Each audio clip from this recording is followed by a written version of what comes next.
Bonjour, mesdames et messieurs. Bienvenue à l'émission À votre service. C'est la dernière émission de la saison, car nous allons faire relâche pendant la période estivale. Trop de festivals, trop d'activités. On l'a vu, hein? C'est la saison qui s'en vient et on part en vacances, comme on dit. Alors, pour cette émission, nous recevons aujourd'hui M. Sébastien Bouchard, qui est un boxeur professionnel originaire de Baie-Saint-Paul, qui vient nous entretenir un peu de c'est quoi la vie d'un boxeur. Nous recevons également M. Clément Turgeon du Festif, qui va venir nous parler de la 7e édition du Festif, ici même à Baie-Saint-Paul. Nous recevons également M. Jérôme Provencher, qui est agent de développement à Petite-Rivière-Saint-François, qui va venir nous parler, lui, de l'Estival. On lance la saison, effectivement, avec ce festival qui s'appelle l'Estival de Petite-Rivière-Saint-François. Et enfin, on va parler cinéma avec M. Vincent Grégoire, qui fait partie du groupe des Filmanthropes. Bonne émission.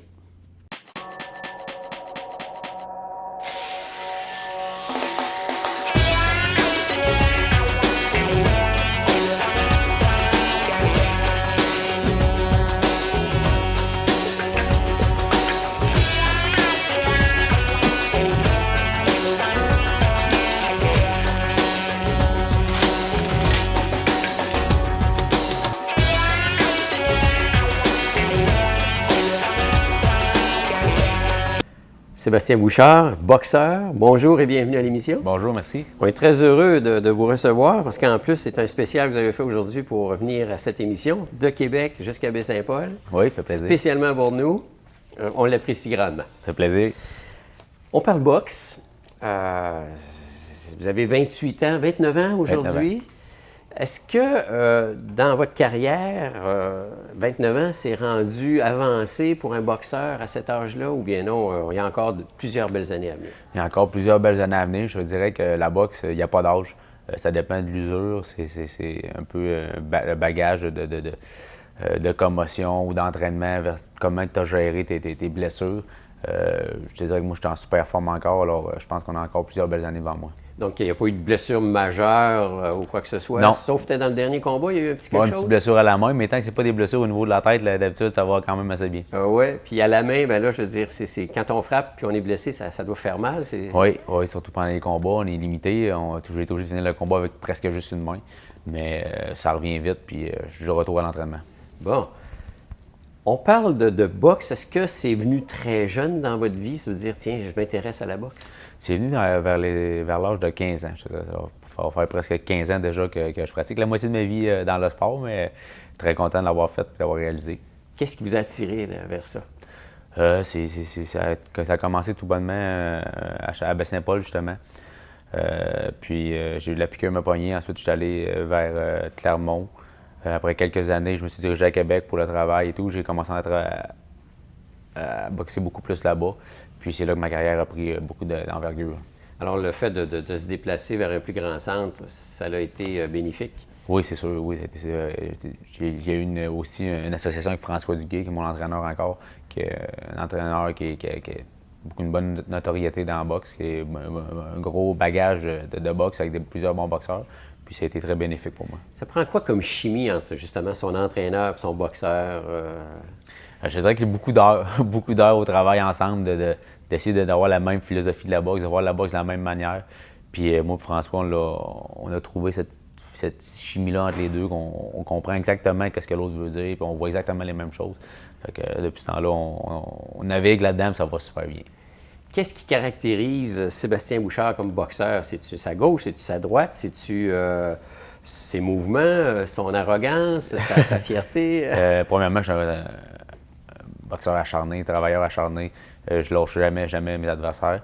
Mais ce qui fait ma plus grande force, je te dirais, c'est mon timing, ma notion de distance.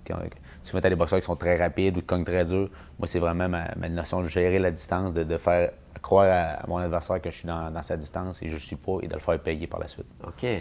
Donc là, c'est des feintes. Une question de timing qu'on appelle dans le monde de la boxe, ça, c'est d'être toujours à bonne distance pour faire réagir. Puis, c'est-tu quelque chose qui s'apprend ou bien non, il y a un petit côté inné là-dedans? Là, je veux dire, il y a un petit côté inné. Je veux dire, ça s'apprend, ça s'améliore. Plus ça va, plus ça s'améliore, mais il y a un côté inné que plusieurs boxeurs n'auront jamais, comme la force de frappe. On peut améliorer notre force de frappe, mais on ne sera jamais un dur cogneur sur là pour Et comme, mettons, Adonis qui cogne extrêmement dur, on peut améliorer, mais on ne sera jamais un gros cogneur comme ces personnes-là. OK. Donc, c'est une question d'entraînement, mais Là, c'est un de petit jouer. peu dîner là-dedans. C'est de jouer. Est-ce qu'on joue davantage sur ses forces ou bien on essaie d'améliorer ses faiblesses? Les deux. Je pense que c'est de Les faire deux. la bonne part des choses. Je crois qu'il y a des boxeurs qui mettent beaucoup trop l'emphase sur leurs forces. Au lieu de travailler leurs faiblesses, je pense que c'est de faire la part des choses puis de travailler intelligemment les deux. OK. Vous êtes devenu professionnel en 2011? Oui, mai 2011. Et quelle est la différence entre amateur et professionnel? Écoute, c'est deux sports complètement différents, la boxe amateur et la boxe professionnelle. Beaucoup de gens performent chez les amateurs, arrivent chez les professionnels, ne sont pas capables de faire la transition ou vice-versa. La boxe amateur, 3 rondes de 3 minutes, 4 rondes de 2 minutes avant. Maintenant, ils ont mis ça à 3 rondes de 3 minutes. Chez les pros, on peut faire 12 rondes de 3 minutes. Fait que chez les amateurs, c'est une boxe qui est beaucoup, beaucoup plus rapide. Lance beaucoup de coups d'un court laps de temps. Les gains cognent beaucoup moins. Tu peux prendre plus de risques un petit peu. En boxe pro. Parce que tout étant plus court, il faut performer davantage. Oui, puis il y a beaucoup plus de coups, beaucoup plus de rapidité, fait que beaucoup moins de force de frappe. D'autant plus les gants sont quand même beaucoup moins durs. Chez les pros, les gants, écoute, tout le monde demande c'est quoi la différence entre pro et amateur? Les gants. Les gants, Ça l'épaisseur? cogne. Ouais, ça cogne, c'est incroyable. Fait que tu peux pas prendre cette petite chance-là que tu prends chez les amateurs. Puis en même temps, le combat est tellement plus long que tu peux pas avoir le même rythme. Tu es obligé de ralentir le rythme, d'utiliser d'autres astuces. Il faut que tu sois plus intelligent beaucoup en boxe pro qu'en boxe amateur. Donc, l'entraînement de base aussi est très différent parce qu'il faut Oui. augmenter sa résistance. En plein ça. Il faut augmenter la résistance pour être capable de parcourir les 6, 8, 10, 12 rondes. Fait que ça prend beaucoup plus de préparation physique. Chez les amateurs, tu peux performer en faisant juste beaucoup de boxe. Un coup, tu tombes pro, il faut que tu mettes beaucoup de temps au gymnase avec la préparation physique, la course, renforcer. C'est ça, là. C'est quoi, dans le fond, une journée d'entraînement quand on est professionnel? Là? Quand on est professionnel, Ça commence à quelle heure? ça commence vers 6 h. Je m'entraîne jusqu'à 7h30, 8h moins 20. Ensuite, je vais au travail. Je finis à 4h, 4h30. Ensuite, on retourne au gym pour encore là 2h, 2h30 de boxe. Le matin, préparation physique, la boxe. Je faisais préparation physique mardi, jeudi, samedi. À travers ça, il y a un matin que je vais courir. Puis la boxe, 5 soirs par semaine, plus des fois un petit training le samedi après-midi. Fait qu'on met beaucoup de temps dans le gym. Malgré qu'on soit professionnel, on ne gagne pas sa vie encore comme professionnel. Pas encore. Donc, vous avez un travail régulier là, Oui. qui vous permet effectivement de fonctionner dans la vie. Oui, en plein ça. Vous faites quoi comme travail? Je suis opérateur au port de Québec chez Bungie Canada. OK. Alors, ça depuis plusieurs années? Depuis 2 ans. Avant ça, j'étais à la construction pendant une dizaine d'années. J'ai changé d'emploi justement pour la boxe pour pouvoir ralentir un petit peu parce qu'on commençait très tôt la construction, on finissait très tard. On travaillait 16 années, 9 mois par année. Alors là, j'ai changé de mon mode de vie. On fait un 8-4, 4,5. Fait que ça me permet de m'entraîner le matin et m'entraîner le soir à la boxe. OK. Ma vie tourne pas mal autour de la boxe. C'est ça. Je veux dire, dans le fond, si on veut performer et si on veut avancer, on n'a comme pas le choix. Là. On n'a pas le choix. Il faut faire les sacrifices. Hein? C'est ça, dans le fond, c'est des sacrifices. Est-ce que c'est des sacrifices certains matins qui sont difficiles à faire ou bien non, en général, on est toujours OK, let's go? Il y a beaucoup de journées que ça devient des sacrifices, surtout quand on tombe dans la perte de poids, déshydratation. Tu sais que la perte de poids, ça nous joue directement dans la tête. Manque de motivation, manque d'énergie. Alors, tous ces matins-là, où tu te lèves puis ça te le tente vraiment pas. Là, pourquoi je fais ça? Pourquoi je suis pas comme tout le monde? Je prends pas mon petit verre de vin le soir tranquille puis je me lève pas une demi-heure avant d'aller travailler. Mais quand arrive le soir de l'événement puis on performe avec tous les gens qui sont là, l'équipe et les fans, tu te dis OK, c'est pour ça qu'on le fait puis on est content de le faire. Parlant de combat, parce que dans le fond, on se pratique, on s'entraîne pour aller combattre, on pense quoi? Qu'est-ce qui se passe dans la tête du boxeur avant de rentrer sur un ring? Je dirais que ça dépend de chaque athlète. Écoute, moi, je suis un gars qui est quand même calme avant mes combats. Je suis un gars qui a une bonne défensive, je suis confiant. Ça va quand même bien. J'ai une équipe qu'on a beaucoup de plaisir, on a beaucoup d'humour à l'entraînement, on fait tout le temps des farces. Fait qu'avant le combat, on garde la même philosophie. On est sérieux, mais on une petite blague, puis on oublie qu'on s'en va se battre. Mais j'ai vu beaucoup d'athlètes en boxe. Écoute, on va se battre, là, c'est dangereux. On joue pas aux cartes, on joue pas au ping-pong, c'est quand même assez dangereux. J'ai vu beaucoup d'athlètes là, à côté de moi vomir dans les poubelles ou peu importe avant le combat à cause qu'ils étaient stressés. Ils laissaient beaucoup d'énergie dans le vestiaire avant d'aller se battre. Mais moi, je suis quand même assez calme, puis on prend ça avec un brin d'humour, puis on a confiance en nos moyens, fait que ça va quand même bien. Vous êtes en couple, la conjointe prend bien ça? Oui, elle prend bien ça, mais des fois, faut qu'elle prenne un petit peu son trou. Là. Quand je suis à la diète, là, des 2 jours dans les semaines avant un combat, là, le stress qui arrive un petit peu avec la perte de peau, la déshydratation, je deviens un petit peu plus dans ma bulle, un peu plus solitaire. Fait que je fais ses affaires, je fais les miennes. Moi, j'arrive chez nous, puis je suis ma petite routine habituelle. Alors, c'est ça. Elle est bonne de m'endurer dans les... Elle est bonne supporter. Ah ouais, bonne supporter, mais elle est bonne de m'endurer dans les dernières semaines avant un combat. Parlant des exigences, parce qu'on voit toujours la fameuse scène de la balance. On s'entraîne, on prend du poids, on mange, on veut être énergique, mais arrive effectivement le moment de la pesée. Là, on les voit là, atteindre un niveau, genre, vous battez super mi-moyen ou quelque chose du genre? 147 livres? 147 livres. Pour un combat de championnat, 147 livres. Votre poids normal est quoi? Là, je suis dans le coin de 170. 170. Ce qui veut dire que là, on fait quoi pour perdre du poids comme ça? On boit beaucoup d'eau, on transpire, on arrête de manger? Oui, bien là, je vais perdre un 4 à 5 semaines avant mes combats. Je vais commencer une diète, couper beaucoup les glucides, les gras. Je vais me descendre peut-être dans le coin de 155, 156, 157. Puis les derniers, là, souvent les contrats sont dans le coin de 148, 149, 150, mes contrats de combat. Jusqu'au temps que je fasse le combat de championnat, qu'on va être obligé de faire 147. Fait que, mettons que le poids est à 150, je me descends dans le coin de 157. Puis le dernier scellé, ils vont se déshydrater là, 24 heures avant la pesée. Là. Une déshydratation. Déshydratation. Donc, on s'en va dans un sauna, on fait quoi? On coupe l'eau, on s'en va dans un sauna bien chaud, sauna chaud qu'on appelle un saut de toile qu'on met. On fait de l'exercice, fait que le corps ne respire pas, il transpire beaucoup. Fait que une déshydratation, c'est purement de l'eau. Ça, c'est juste pour la pesée? Juste pour la pesée. Puis le lendemain, on reprend du poids? Tout de suite après la pesée. Pédialyte, on prend un pédialyte qui est pour les enfants malades. Là. Beaucoup d'électrolytes, on prend pédialyte, des bananes pour éviter le potassium, pour éviter les crampes. Fait que, après ça, on se réhydrate là, intelligemment. Puis, c'est tout un rituel. Là. C'est un rituel puis qui est très dur pour le corps, pour les reins. J'en doute pas. Récemment, il y a une association avec Jim, qui est le groupe Yvon Michel. Oui. Qui, dans le fond, gère beaucoup de boxeurs. C'est quand même une sommité au Québec. Ça a changé quoi, cette association-là, avec Yvon Michel? À court terme, ça ne change pas grand-chose. Mes bourses ont augmenté un petit peu, mais c'est pas très représentatif. Je dirais qu'on a signé un contrat de 3 ans avec une option d'une autre année après.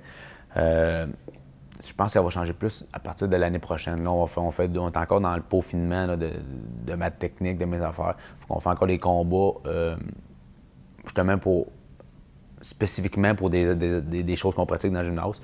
L'année prochaine, là, on parle d'un combat en dedans d'un an pour un championnat international ou intercontinental qui va nous emmener dans le top 20 au monde. Fait que c'est là qu'ils va être très important pour ma carrière, parce que ça coûte très cher, là, se faire battre des ceintures, où tu payes la régie, les associations.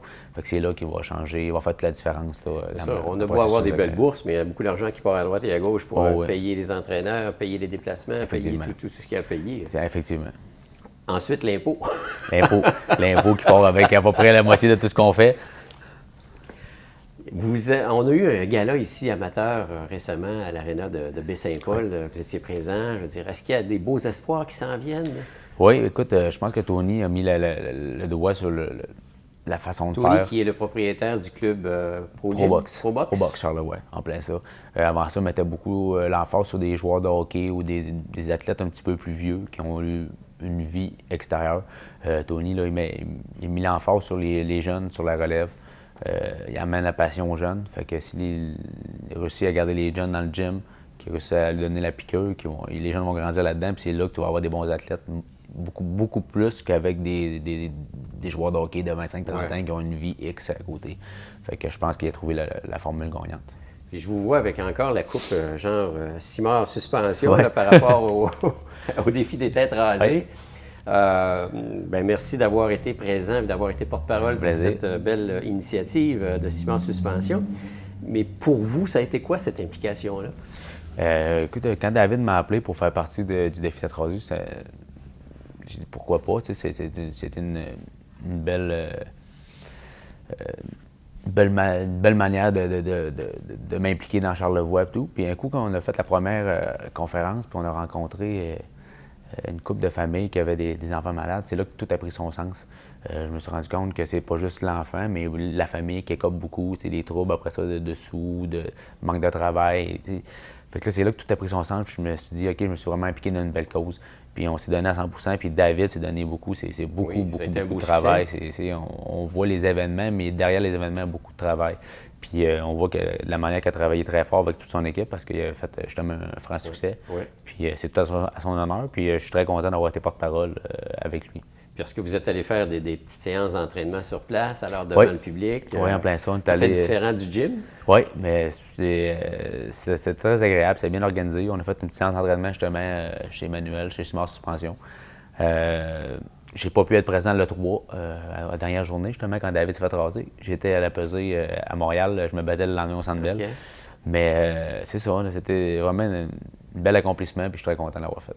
Parlant du dernier combat à Montréal, ça a bien été, mais en même temps, il y a eu petite blessure qui est survenue pendant le combat. Oui, ça a super bien été. Mis à part la main, on s'est blessé au 5e round. Combien de rounds, ça? Un 8 rounds. Un 8 rounds? Un 8 rounds, ça a super bien été. Donc, on a comme 3 rounds à se battre blessés. Oui, en plein ça.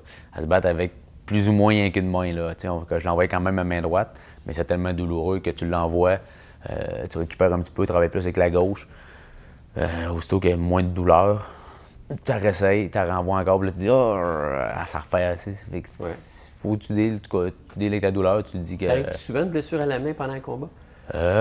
C'est rare, mais ça arrive. Puis en même temps, c'est de l'expérience. Ça aurait pu m'arriver en combat de championnat. Puis fait que là, c'est l'expérience que je vais avoir de plus. Apprendre à délivrer avec juste une main, puis rester calme, pas paniquer. Il y a beaucoup de gars qui paniquent, puis qui se mettent à se déplacer, à accrocher. Écoute, moi, j'ai délai super bien que ça. Fait que c'est l'expérience de plus. On met des outils dans le coffre à outils, puis le jour important, on va y ressortir. OK. Le prochain combat est prévu pour quand? Le 29 juillet. 29 juillet. Ça va être lieu à quel endroit? Centre Vidéotron à Québec. OK. Donc, devant une grande foule? Devant une grande foule, en espérant que le plus de gens de Charlevoix possible soient là pour m'encourager. Est-ce qu'on connaît l'adversaire? Pas encore. Pas encore. Puis ça va être un combat dans votre catégorie? Oui, en plein ça, on ne connaît pas encore l'adversaire. On vient juste d'avoir des résultats de ma main, que ma main n'est finalement pas cassée. On a une capsulite, la capsule de l'os autour de l'os qui a explosé, OK. mais rien de majeur.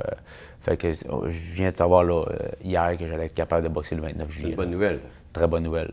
Donc, on garde un rythme là, en termes de nombre de combats sur une base régulière, question de garder la forme. Oui, en plein ça. Ah bon.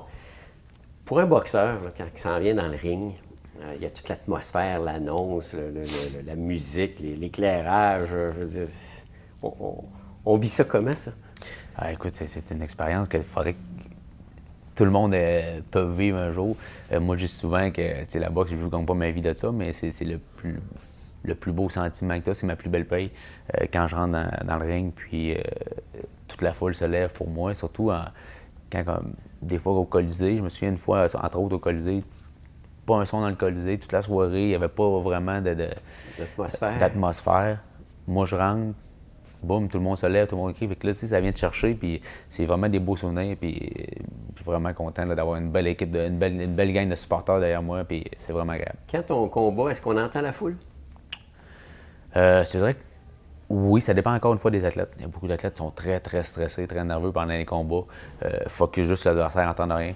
Moi, je te dirais que j'entends quand même relativement bien là, la foule, à moins que on soit un peu dans de mauvais draps. Là. C'est quand ça se met mal aller, des fois, là, tu focuses. Mais sinon, en général, j'entends la foule, j'entends les commentaires, j'entends la voix. Puis l'entraîneur, est-ce qu'il donne beaucoup de directives dans le coin? Oui, effectivement. Ouais. Justement, là, avec la complicité qu'on a entre moi et François, je l'entends toujours. Puis je mets. Tu sais, lui, il a un point de vue extérieur, hein, fait qu'il voit beaucoup plus de choses que moi qui étais impliqué directement dans le combat.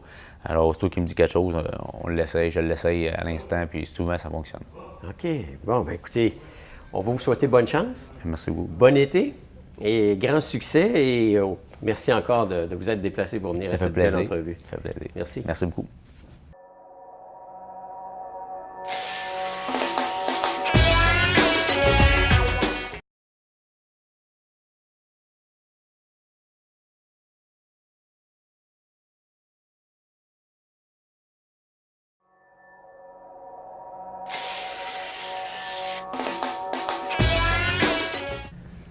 Clément Turgeon, du Festif, bienvenue Oui. à l'émission à votre service. Ben, merci. 7e édition déjà, Oui, tout à fait. Ça passe vite. ça passe vite. Oui. Entre la première et la 7e, comment on a vécu ça finalement?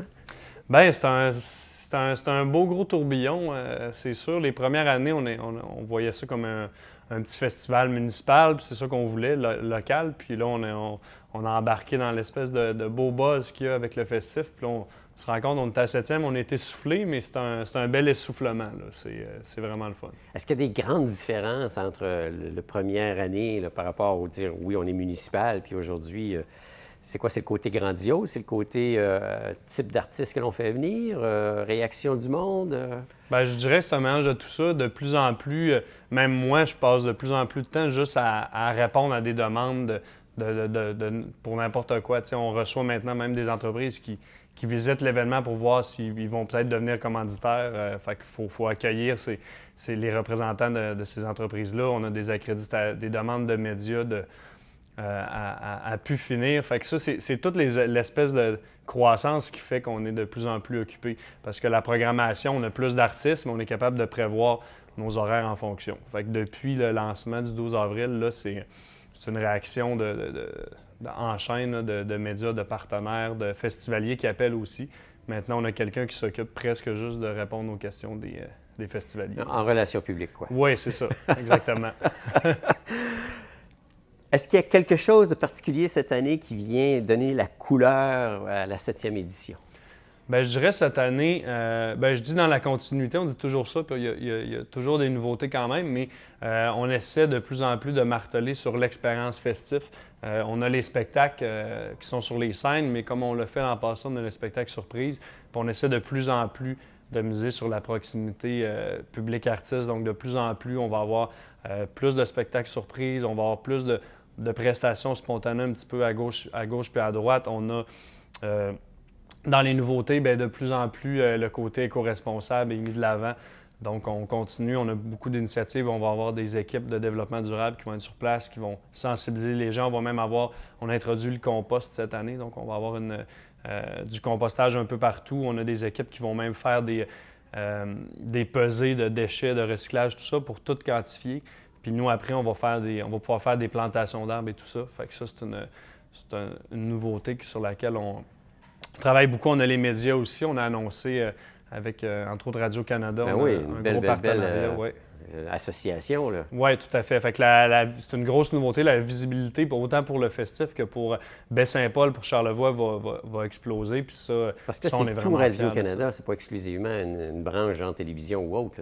Non, c'est ça. C'est autant. Ça va être à la radio, à la télévision, sur les sites, sur Internet à certains endroits, sur les réseaux sociaux. On se concentre quand même beaucoup plus Radio-Canada pour la région de Québec pour cette année, mais on a quand même des placements aussi au national, à la première chaîne et tout ça. Puis on va avoir des directs durant le festival. Alors, eux autres viennent, je pense qu'ils ont un genre de pavillon ou une scène. Oui. Mais en même temps, leur implication, c'est de venir couvrir le festif, là. Oui, tout à fait. Il va y avoir des capsules. Il y a notre ami Philippe Fémieux qui est là depuis quelques années, qui va être là pour animer des capsules radio qui sont en direct de Ici Musique. On va avoir des couvertures, il va y avoir de l'activation aussi, Vox Pop et tout ça. Donc, il va y avoir des journalistes qui vont venir parler au public directement. Puis ça va passer sur les réseaux. Donc, on a un bel appui. Puis ça, c'est toute l'espèce d'incidence indirecte de ce support-là. Bien, je pense que ça donne une belle crédibilité là, au festival de s'attacher à un réseau comme ça. Là. Est-ce que Radio-Canada est associé à d'autres festivals dans la province? Oui, il y a son partenaire à ce niveau-là. Il n'y en a pas tant que ça qui vraiment sont attachés avec le nom du festival. Tout ça, il n'y en a pas beaucoup. Je pense qu'on est au bon moment, au bon endroit, là. On est près de Québec aussi, puis les bureaux de Québec, c'est à 50 minutes d'ici. Y a-t-il un élément déclencheur qui a fait que tu dis, bon, ben là, Radio-Canada, c'est le festif? Bien, je dirais, il y en a plusieurs. On a eu aussi, il y a des gens qui nous ont aidés là-dedans. Frédéric Audet, qui est originaire d'ici, qui connaît bien c'est lui un peu qui a facilité les premières rencontres. Puis je dirais la programmation est assez similaire à l'offre de Ici Musique. Oui. Donc, il se retrouve là-dedans. Tu sais, le fit se fait naturellement. Ah, c'est super, c'est super. Oui. Un festival comme ça, parce que là, on parle de 4 jours, du jeudi au dimanche. Oui. Ça commence le jeudi, ça se termine le dimanche plus en douceur qu'avant, parce Oui, qu'avant, oui. c'était plus concentré les vendredis, samedis et dimanches. Oui. Qu'est-ce qui a fait qu'on a comme déplacé un petit peu la programmation du jeudi jusqu'au samedi soir principalement, avec quelques activités le dimanche? Bien, disons que du vendredi au dimanche, c'est plus le dimanche. On en offre beaucoup. C'est de l'animation de midi à 4 heures du matin. Donc, rendu le dimanche soir, on voyait nos pauvres festivaliers assez fatigués. Donc là, c'est simplement pour ça, c'est de donner une chance aux festivaliers. On finit le samedi en force. Puis c'est ça, le dimanche, on a un spectacle au quai. Puis pour les gens de l'extérieur aussi, c'est, je pense, plus invitant pour les gens de pouvoir repartir le dimanche plutôt que de prendre un congé lundi puis de devoir repartir. Fait qu'on essaie aussi d'accommoder les gens de l'extérieur. Ça prend une grosse logistique, là. Je veux dire, Oui, oui. c'est 4 jours intenses. Oui, quand même. Beaucoup d'artistes, beaucoup de scènes, beaucoup de public. Puis de nourrir ce monde-là, de les fournir en breuvage, je veux dire, il y a toute une logistique, il y a toute une équipe derrière Oui. ça, là. Déjà là, toi, tu envoies une partie. Il y en a qui ne pensent pas que c'est ça. Ces artistes-là, il faut les nourrir. Par exemple, on fait venir des fanfares. Eux, il arrive 50 musiciens. Fait que ces 50 musiciens-là, tu leur donnes à déjeuner, à dîner, à souper. Il faut qu'il y ait un endroit à coucher. Il faut louer 2 vannes pour qu'ils puissent se déplacer dans le centre-ville. Il faut trouver des chauffeurs qui les déplacent de place en place. Puis c'est ça, souvent, c'est la pointe de l'iceberg. En arrière de ça, il y a les communications aussi. Donc, on est rendu avec 5 personnes qui ne font qu'alimenter les réseaux sociaux durant le festival. Puis encore là, ces personnes-là, on les nourrit, on les loge. Donc, ça fait une grosse logistique. Puis de plus en plus, nous, on est sur plein d'événements, mais de plus en plus, on se rend compte que la majorité du temps, il faut la mettre sur le festif parce que ça devient un gros puzzle, là. Ça devient. Puis en même temps, là, c'est de l'installation, parce que là, on a X temps pour monter tout l'aspect équipement, scène. En même temps, quand c'est fini, on a X temps pour démonter aussi. Oui, tout à fait. On essaie de pas se laisser traîner, puis on est tout épuisé après, mais il faut démonter. Donc, on fait le montage souvent à peu près une semaine avant le début, puis ensuite, il faut démonter en 2 jours. Donc là, le démontage, c'est ce qui est le plus difficile. Puis ça, c'est souvent là que les bénévoles se manifestent moins, parce qu'ils ont participé au festif, après ça, ils veulent se reposer. Mais ça, c'est le gros défi aussi, c'est de partir vite. On est dans un petit milieu, puis nous autres, on est installés partout au centre-ville, donc on essaie de faire ça vite, là. C'est une des belles caractéristiques du festif, c'est d'être au centre-ville de Baie-Saint-Paul. Oui, tout à fait. On le sait, il y a à peu près 3 ans, on avait fait la demande, puis on voit que c'est ça qui a vraiment fait décoller l'événement, là. Puis on essaie de profiter au maximum de la beauté du centre-ville, puis c'est pour ça que les gens de l'extérieur viennent autant à l'événement, là. Alors, il y a toujours la scène principale des jardins derrière l'école Oui. Thomas Tremblay. Il y a plein de petites scènes autour, sous des chapiteaux. Oui. Plus d'autres endroits comme le sous-sol de l'église, le restaurant Le Mouton Noir, le quai, le quai. la rue Saint-Jean-Baptiste, le Saint-Pub, il va y avoir le Tony Charlot, l'hôtel Le Germain, il va y avoir Plume la Traverse qui va ouvrir le festival. Puis on a les shows surprises qu'on disait. Donc, ça se peut que vous allez vous acheter un Gatorade au dépanneur, puis il va y avoir un show sur le comptoir du dépanneur. Sur le comptoir du dépanneur. Oui, ça peut être partout dans les rues, dans les coins de ruelles, sur les trottoirs. Donc, ça, c'est la force. Puis cette année, on y va en force avec ces spectacles-là. Il y a une variété d'artistes. Il y a Oui. des grands noms. On parle d'Ariane Moffat, on parle de Half Moon Run, on parle de Bar Brothers, on parle Oui. de Yann Plume, Perrault, Yves Plume, La Lambert, Traverse. oui. Ça fait partie de la formule du festif, d'en offrir pour tous les goûts. Oui, je pense. Puis on essaie d'en offrir à nos mélomanes qui sont nos festivaliers fidèles, mais aussi on pense toujours aux gens de la région. Donc on a des noms comme Yves Lambert qui va faire ses 40 ans de carrière, donc c'est que des chansons presque Qui est de la l'ancien, bottine, de la bottine souriante, qui est le leader. Donc c'est presque un spectacle de la bottine souriante qu'on offre aux gens. Puis c'est sous un chapiteau, ça va être avec ces 350 personnes, donc ça va être assez... Intime, dans le fond. Oui, c'est ça, assez intime. Puis c'est ça, ce genre d'offre-là, on l'a fait avant tout pour les gens de la région, autant Plume la Traverse, aussi Dumas. C'est des artistes qu'on sait qui ont une belle cote locales. Et sinon, ben, c'est ça, c'est assez éclaté comme Parce comme qu'il y a, offre. il y a beaucoup de Québécois aussi qui viennent. On pense à Ariane Moffat et Yann, Yann Perrault et Perrault, compagnie. DJ Champion, les Sœurs Boulay aussi qui sont Ben là. oui. Oui. Et il y a des gros noms comme, en fait, Half Moon Run, qui est montréalais, mais qui est connu, qui va au-delà de la frontière du Québec. Oui, oui. Puis ça, on est content de les avoir, évidemment. Ça fait 2 ans qu'on essaie. Puis ça fait partie aussi de notre... on essaie de briser la barrière linguistique. 85 de la musique est francophone, puis on veut soutenir la musique francophone, mais on aime ça faire découvrir aux gens des groupes, autant des groupes anglophones, des groupes de musique du monde. Puis ça, je pense que c'est ça qui fait la force du festival en tant que tel. Il va faire beau? Oui, il va faire beau. Hein? On va Jusqu'à espérer. maintenant, ça a Ouais. toujours été... La météo nous a montré que maintenant, on doit s'y fier 12 heures à l'avance. Donc maintenant, moi, en tant qu'organisateur, je regarde plus ça. Avant, on regardait les prévisions 14 jours, mais là, on fait C'est toujours plus un ça. stress, dans le fond, parce que plusieurs spectacles sont à l'extérieur. là. Oui, oui. Puis 60 de notre budget, c'est les revenus de fin de semaine. Donc, puis on le dit aux gens, là, même s'il pleut, vous apportez votre petit imperméable. Je pense que c'est un événement de qualité, puis de plus en plus, on veut que c'est ça que les gens se mettent dans leur agenda. Je viens, qu'il fasse beau ou pas, je viens au festif. La rue festive est toujours là aussi. Oui, la rue festive le 23 juillet. Donc, on a des artistes de cirque, comme toujours, des acrobates. On va avoir des fanfares. On va avoir un espace bouffe qui va être amélioré cette année. Donc, il va y avoir plus de producteurs. Tout ça, c'est gratuit. C'est 100 gratuit. Bon, Ouais. alors, tout ce qui manque, c'est la population. Exactement. On lui donne On rendez-vous. les invite. Lefestif.ca, vous avez tous les détails pour la billetterie. Sinon, Accommodation Baie-Saint-Paul vend les passeports, vend également Yves Lambert et Plume la Traverse. Et dans les fêtes, il y a une application qui est toujours existante si on veut en savoir davantage. Oui, notre application mobile qui va sortir la fin de semaine prochaine.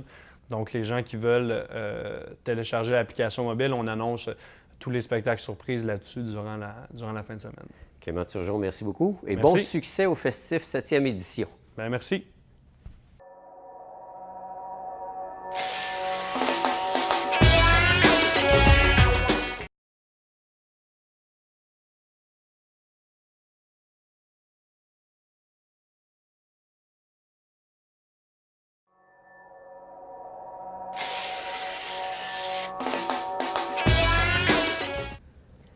Jérémy Provencher, agent de développement pour Petite-Rivière-Saint-François, bonjour.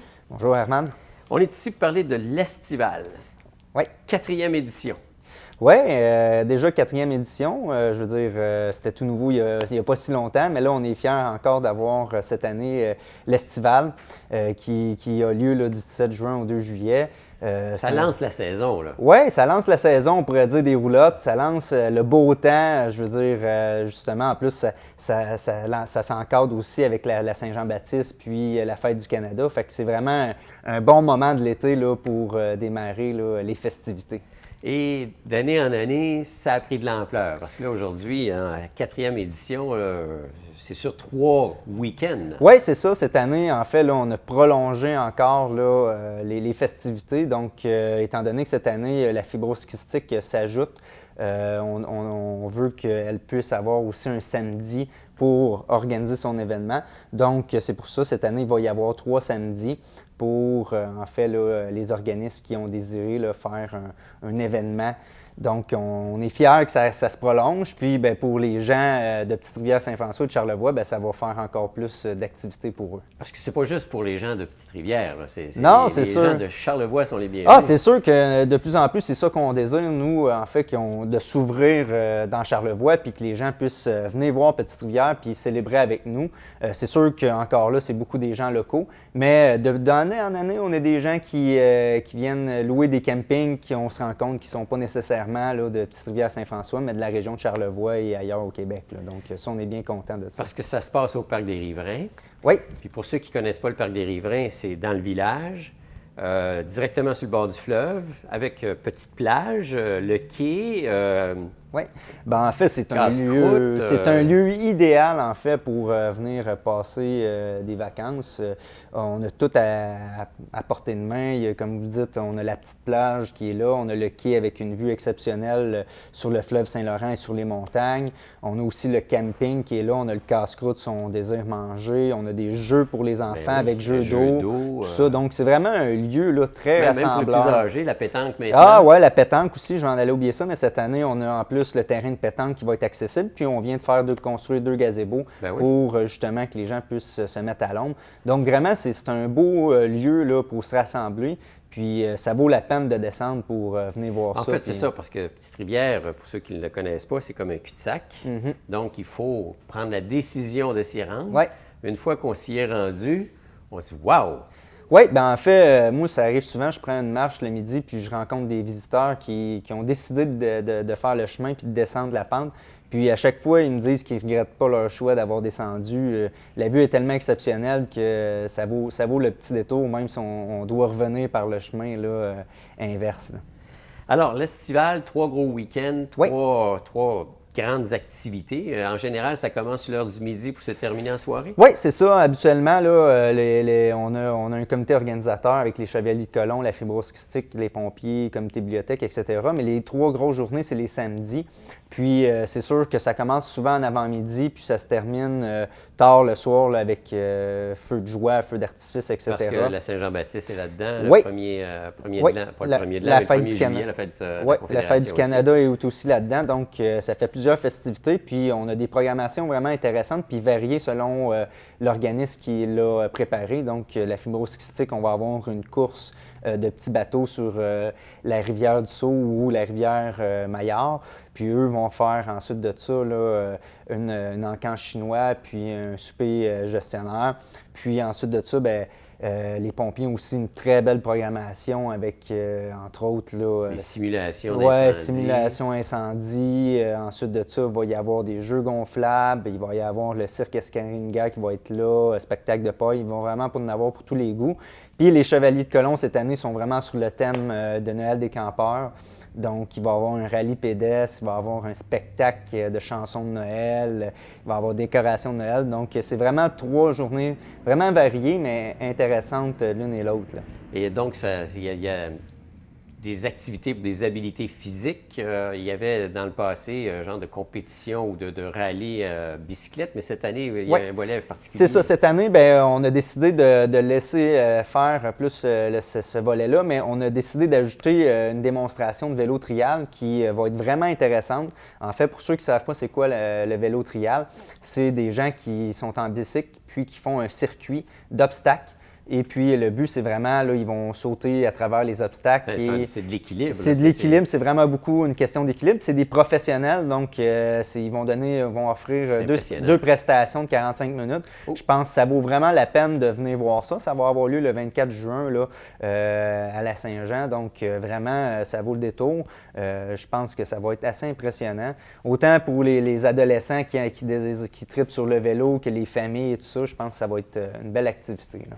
Puis le camping, bien, parlons-en du camping, parce que cette année, en plus d'avoir effectivement accès à cet endroit-là pendant les activités, ça va être là pour tout l'été. Oui, le camping, c'est une nouveauté cette année. Donc, on veut, en fait, le conseil municipal a décidé de faire un test. Donc, on va prolonger là, le camping pour toute la saison estivale. Donc, c'est intéressant. C'est sûr, pour l'estival, les 45 sites sont déjà presque tous comblés. Mais par la suite, les visiteurs qui voudront, ou ceux de Charlevoix qui voudront venir s'établir là, pour une fin de semaine ou pour la semaine, pourront le faire. On va avoir la disponibilité, l'électricité, l'eau, etc. pour les gens qui veulent bénéficier de cet endroit-là. Comme on l'a dit, le Parc des Refrains, c'est enchanteur. Puis je pense que ça va nous permettre d'avoir une nouvelle clientèle qui, eux, désirent là, avoir des terrains de camping de ce type-là. En plus, c'est directement sur le bord de l'eau. Oui. Il n'en existe pas beaucoup, à ma connaissance, des terrains de camping sur le bord du fleuve comme ça. Bien, c'est sûr que dans le territoire de Charlevoix, il n'y en a pas beaucoup. C'est sûr que celui-là à Saint-Siméon, mais mis à part ça, c'est sûr que les campings sont parfois un petit peu plus en retrait là, du bord de l'eau. Donc, on est privilégié à ce niveau-là. Là. Ah, écoutez, c'est super. Donc, il y en a pour tous les goûts, mais si on veut avoir plus d'informations, on Oui, contacte la ville. en fait, vous pouvez contacter la municipalité. Sinon, vous pouvez aussi tout voir la programmation sur le site Internet de la municipalité. On a une page Facebook aussi qui est vraiment associée à C'est l'Estival de municipalité, Petite-Rivière-Saint-François. Oui, c'est ça. .com.ca. Oui, municipalité, c'est Petite-Rivière-Saint-François.com. Donc, vous allez juste sur le site Internet, vous allez pouvoir avoir toutes les informations. Aussi, on a une page Facebook de l'Estival. Donc, si vous regardez un petit peu, on a un groupe, puis vous allez pouvoir avoir toutes les programmations et les activités en temps réel. Puis, juste pour dire qu'on a plein d'autres activités, là, je ne les ai pas toutes nommées, mais on a plein d'autres activités familiales, là, que ce soit des rallyes. Pendant la semaine? Oui, pendant la semaine, tous les soirs de la semaine, on a du cinéma extérieur, du bingo, on a ensuite de ça des rallyes, des contes. Il y en a vraiment pour tous les goûts à chaque soir. Puis majoritairement, c'est gratuit comme oui, activité. à peu près tous les événements sont gratuits. C'est ça qui est intéressant. On veut rendre ça accessible à la population de Petite-Rivière, mais de Charlevoix aussi. Puis, donc, tous les événements sont gratuits, à part celle du samedi où là, vu que c'est des organisations, puis ils le font aussi surtout pour des causes et tout ça. Donc, il y a des prix associés à ça. Donc, il n'y a pas que le massif à Petite-Rivière. Non, L'estival, c'est toujours entre très actif. L'Estival, c'est un bel événement à Petite-Rivière-Saint-François qui vaut la peine de venir faire un tour. On voit que les festivaliers puis les citoyens là, vraiment sont dynamiques puis se sont vraiment impliqués dans l'organisation de tout ça. Donc, on est bien fiers de pouvoir présenter cette 4e édition-là là, à Petite-Rivière-Saint-François. Alors, on répète les dates, c'est du Oui, 17 du juin. 17 juin au 2 juillet. Au 2 juillet. Donc, si vous souhaitez venir à l'une de nos soirées, vous avez simplement à vous joindre à nous, ça va nous faire plaisir. Côté stationnement? Côté stationnement, on a amplement de stationnement pour accueillir tous les gens. Vous allez voir, lorsque vous allez descendre, il y a plusieurs pancartes pour afficher où on peut stationner, tout ça. Donc, de toute façon, c'est très accessible. Même oui. si on marche 2 minutes, c'est à peu près la longueur de la marche. Oui, c'est ça, c'est en plein ça. Bien, bon succès. Ça met la table. Vous n'êtes pas en compétition avec le festif, non? Non, vraiment pas, vraiment pas. Je pense qu'on n'a pas, c'est sûr qu'on n'a pas nécessairement la même envergure, mais je pense que ça peut être tout aussi intéressant dans une autre dimension. Puis, en fait, je pense que le festif, on le sait, ça fait un grand rayonnement dans Charlevoix, puis on est aussi fiers que Alors, nous, on met la table à Petite-Rivière-Saint-François, c'est le début de l'été, alors venez célébrer avec nous. C'est ça, puis vous continuerez par la suite au festif. Et voilà. Merci beaucoup, Jérémy. Bien, merci à vous pour l'entrevue. Bon succès pour le festival 4e édition. Merci.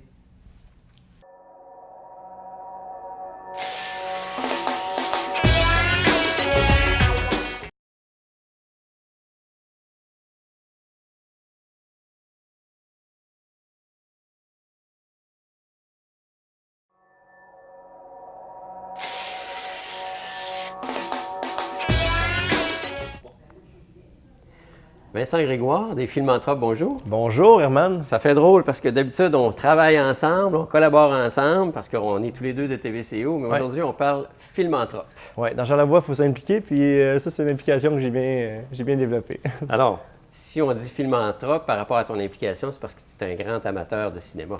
Oui, c'est depuis toujours. Puis mon arrivée dans Charlevoix il y a 4 ans a fait que c'était un manque. Puis ma vie a fait aussi que je n'ai peut-être pas écouté des films comme j'écoutais des films avant. Je devais écouter 2 films par jour à Montréal, même si j'étais dans le train-train quotidien. J'allais voir des pièces de théâtre, j'allais voir de la danse, mais les films étaient vraiment importants pour moi, puis j'en voyais quand même beaucoup. Et ici, on dirait que c'est autre chose. On crée avec TVCO, on crée, les gens participent beaucoup à des événements, fait qu'on manque de temps pour faire des choses, puis on dirait qu'à la place d'écouter des films, je créais avec les gens ici. Fait que, je me suis trouvé une autre façon de regarder des films maintenant avec les Filmanthropes. Ça fait une autre façon. Je m'implique puis je vais écouter les films que j'aime. Non, c'est pas le cas. Oui, mais c'est ça. Ouais. J'essaie de trouver des films qui vont plaire à tout le monde, pas juste pour me faire plaisir moi, mais oui, c'est sûr que je me garde aussi. Là. Comment est né les Filmanthropes? Parce que ça va faire bientôt 1 an. Là. Quand je suis arrivé, dans le fond, j'ai découvert les Filmanthropes qui existaient déjà.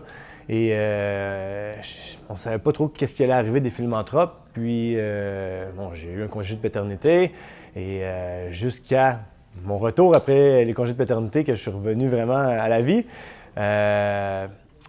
les Filmantropes allaient fermer. Alors, le groupe des Filmantropes ont fait un appel à tous. Est-ce que quelqu'un veut reprendre les Filmantropes? Puis moi, j'avais déjà en tête que, bon, soit que je pars quelque chose si ça n'existe plus, mais je voyais autre chose que ce qu'il y avait à l'époque, là.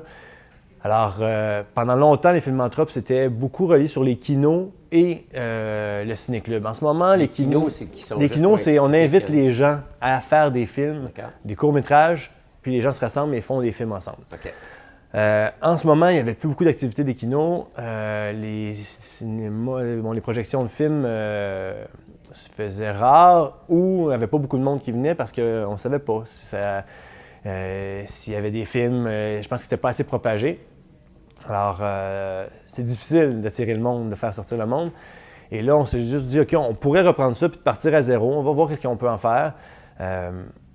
On pense en ce moment que les kinos n'ont pas sa place en ce moment. On aimerait que ça revienne, mais je pense que pour ramener ça, il faut que les gens revivent un peu le cinéma, qui a le goût de... l'art comme tel. Exactement. Je pense que c'est une étape à la fois, puis je ne dis pas que ce ne sera pas tout de suite, que ce ne sera pas plus tard, que ce ne sera pas plus vite qu'on le pense, mais pour l'instant, on va se concentrer sur le cinéma, les projections de films, et... on a repris ça, en fait, à la fin de l'été, on a repris les activités des Filmantropes, mais juste avant, on a dit au comité, c'est bien, on pourrait le reprendre, mais on va faire nos tests avant. Alors, entre amis, on a fait des projections de films dans une grange, Ben oui. la grange de Sarah. Original. Oui, alors Saint-Laurent. sur Laurent-Saint-Laurent, c'était génial, les gens sont venus, on avait des gens, on avait jusqu'à 75 personnes qui venaient là, dans la grange et que tous des amis, des contacts, le monde qui se le disait, puis ça a grossi, c'était vraiment bien. On a présenté des films de tout genre, mais on a vraiment amené notre ambiance. Alors, Sarah avait un terrain incroyable et on voulait faire en sorte que les gens arrivent avant, jouent à pétanque, se parlent, le cinéma ou de peu importe quoi. On ne va pas juste au film, on s'en va dans une activité c'est ce qu'on avec aimerait, un après. Ouais, c'est ce qu'on aimerait qu'il continue aussi. Mais on a commencé ça de même, puis je trouve que ça a vraiment bien grossi, là. Jusqu'à la fin de l'été, on voyait qu'il y avait quand même une demande. On voyait les films qui marchaient moins, les films qui marchaient bien. On s'était même dit on pourrait se faire plaisir, faire un film d'horreur dans la grange, parce qu'on aime faire vivre des thématiques, sauf que l'été, les gens aiment moins ça, hein, Ouais, vivre des choses, en tout cas. On les relaxe, c'est famille. Oui, c'est exactement. Je pense qu'on a été dans cette lignée-là, en tout cas, pour notre programmation cet été. Mais ça a commencé tranquillement comme ça. Et là, on s'est dit, bon, on veut essayer des choses, donc on va continuer en essayant aussi des places. Alors, on a essayé, bon, la bibliothèque, c'était la place où on présentait les films dans le passé. Alors, on a continué avec la bibliothèque, mais on a continué avec une autre thématique, les documentaires qui peuvent avoir une table ronde après, là, que les gens y restent, ils parlent ensemble, soit sur des sujets du jour, soit sur des sujets qu'on n'entend pas assez parler ici au Québec, mais on a essayé d'amener des beaux échanges par la suite. On a fait ça à la bibliothèque, on a fait des films aussi au Carrefour Paul-Médéric. Là, c'est une autre thématique. Il y a les peintures sur les murs, il y a une ambiance différente au Carrefour Paul-Médéric. Alors, on a été sur des films qui peuvent avoir des nouveautés pour les gens ou qui peuvent juste... être en relation avec les arts ou quoi? Des fois. En fait, on veut amener des connexions sur chacun des endroits, chacune des places qu'on va avoir, mais là, on a présenté souvent des films, Paul à Québec, il y a eu Sicario, il y a eu... on a tellement que je ne sais même plus. Alors, on a eu plusieurs films soit que les gens n'avaient pas vu, qui nous demandaient de voir, alors on les a intégrés à ça, mais à chaque fois que je présente, avant de partir le film, on présente un court-métrage avant, où on présente un film son et image qui vont juste nous amener dans un univers et qui va, parce que la lumière n'est pas tamisée complètement à ce moment-là, créer une ambiance dans la place. Alors les gens arrivent, il y a cette ambiance-là qui règne, ils échangent entre eux, ils voient ça, ils voient l'étoile, et le film qu'on présente juste avant, il va être apparenté un peu à l'atmosphère qu'on veut créer. OK. Alors, dans les faits, donc depuis un an, là, on peut dire que ça a été des tests à droite et à gauche. Puis récemment, vous avez fait un saut parce que là, vous avez fait l'acquisition d'un écran. Oui, un écran, on peut dire que l'écran géant, c'est 4 mètres de haut par 6 mètres de large, un écran gonflable où on met notre toile sur l'écran qui a du tape à l'œil. On le remarque de loin. La qualité de projection. Exactement, c'est ça. On voulait faire en sorte que les gens, premièrement, oui, puissent le regarder à l'extérieur, mais qu'ils puissent venir vivre vraiment le plaisir du cinéma puis se laisser aller là-dedans. Là. Mais là, on est rendu deuxième été, façon de parler, puis cet été, ça prend toute une autre tournure. Enfin, tantôt, on a reçu Jérémy de Petite-Rivière-Saint-François qui parlait de projection de films à l'extérieur. Donc, on va vous voir cet été là, dans plusieurs municipalités. En fait, oui, on a pris cette entente-là avec la MRC de Charlevoix qu'on allait pas seulement rester à Baie-Saint-Paul, mais qu'on allait aussi se promener. On est un cinéma ambulant, on le répète, on veut se promener, on veut exploiter les lieux qu'on a la chance d'avoir dans Charlevoix. Alors, on va, comme premier film, on présente le Livre de la jungle aujourd'hui même. Alors, le 21, parce que l'émission sort le 21. Ouais. Alors, le premier film qu'on a, c'est à Saint-Urbain, le Livre de la jungle. Après ça, on va aller plus tard dans la saison vers Saint-Joseph-de-la-Rive, où on va présenter Le Coq de Saint-Victor.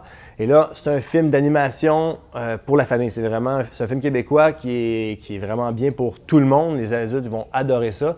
Et ça parle d'un petit... Où, à Saint-Joseph? En fait, c'est le plaisir qu'on a avec les différentes municipalités. On a amené ça sur la thématique les parvis d'église. Alors, c'est sur le perron qu'on appelle. Alors, on va exploiter les parvis d'église ou l'église en soi s'il pleut. Selon la température. Alors, selon la température.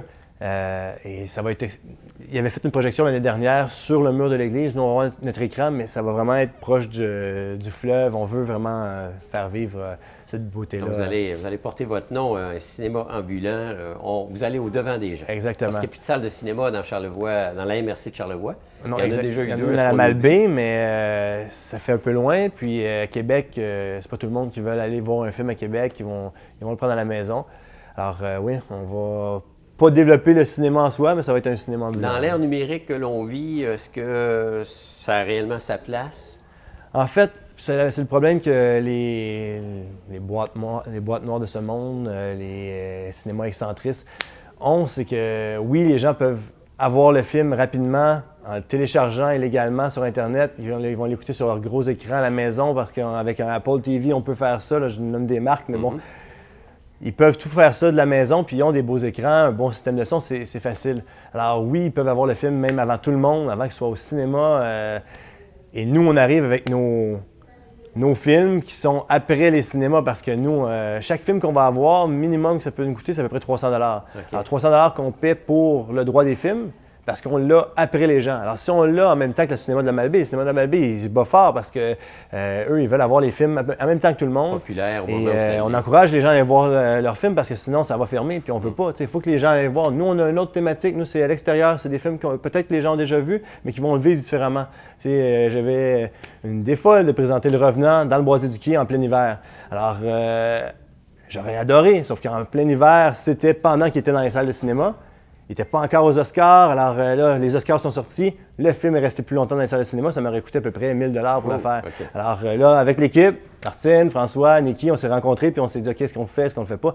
Donc, on essaie de faire en sorte que les gens vivent ce plaisir-là, qu'ils essaient de l'avoir en même temps que tout le monde. Sauf que là, on va essayer de trouver une façon que, là, c'est l'été, Le Revenant, bon, c'est plus d'actualité. On va le présenter, par contre, au Genévrier. On a des partenariats qui vont être là et qui vont nous aider à avoir des films blockbusters, si les gens veulent voir des films blockbusters. Okay. On n'a pas des films blockbusters dans notre programmation ici au Parc du Presbytère, mais on n'enlève pas ça, c'est un plaisir aussi. Alors, on va se gâter en allant au Genévrier. Ils ont déjà leur projection, mais là, nous, on leur offre notre écran pour faire les projections les jeudis.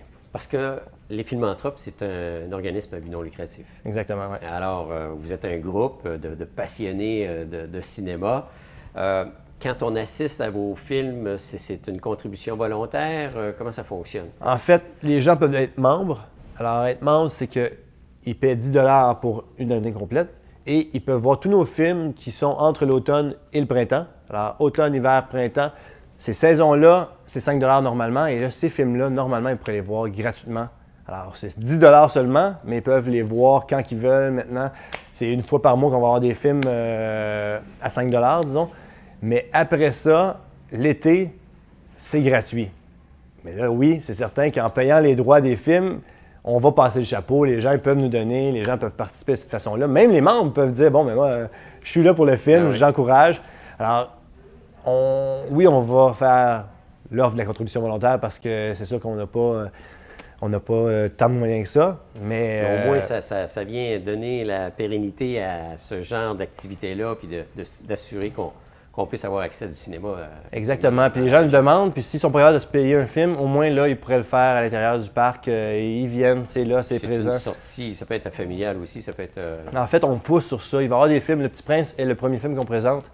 On sait que bon, c'est une période où le soleil se couche plus tard, c'est à 8h30. J'ai des enfants moi-même, je sais ce que c'est, il faut les coucher à 7h30, 8h.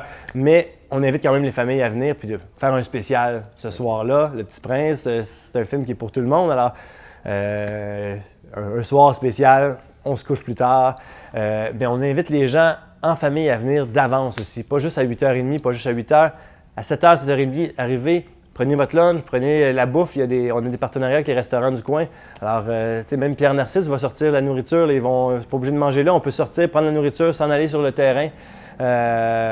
Manger avec nous. Il va y avoir de la pétanque qui va jouer. Il va y avoir Nicolas Tétrault qui va danser le rockabilly. Les endroits où on... Exactement. On va être là sur place. Puis il va y avoir déjà des gens qui vont venir puis profiter de pique-nique avec nous. Ça va bien, là, les Filmantropes, ça prend de l'ampleur. C'est quoi le futur, dans le fond? Et on rêve à quoi?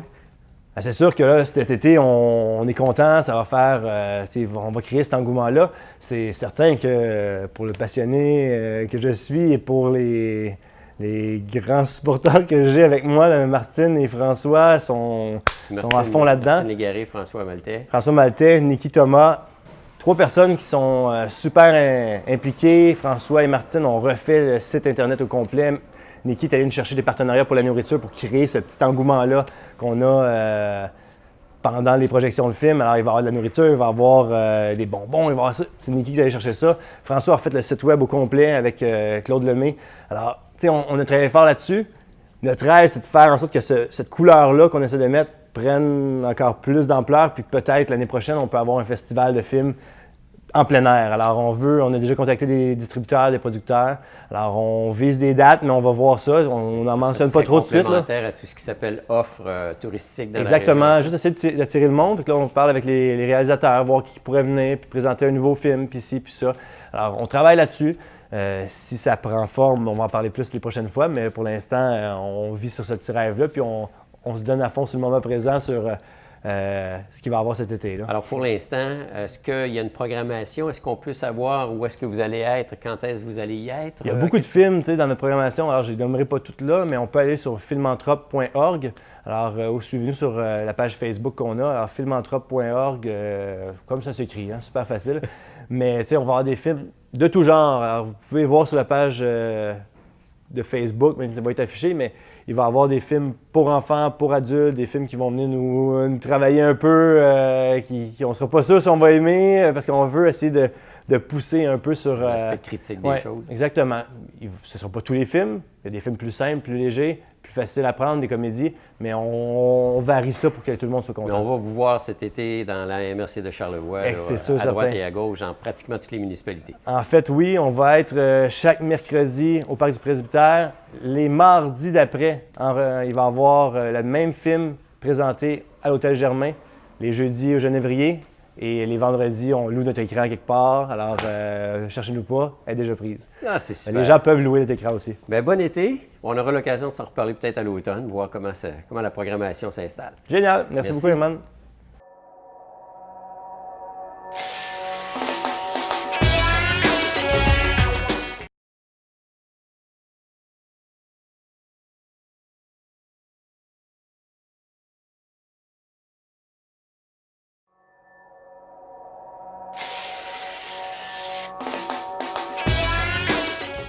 Et voilà, c'est déjà terminé.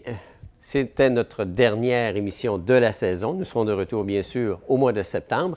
Mais comme vous avez pu le voir et le constater, on a mis la table sur différentes activités ici qui vont se passer dans la région de la MRC de Charlevoix, principalement à Baie-Saint-Paul, à Petite-Rivière et un peu partout.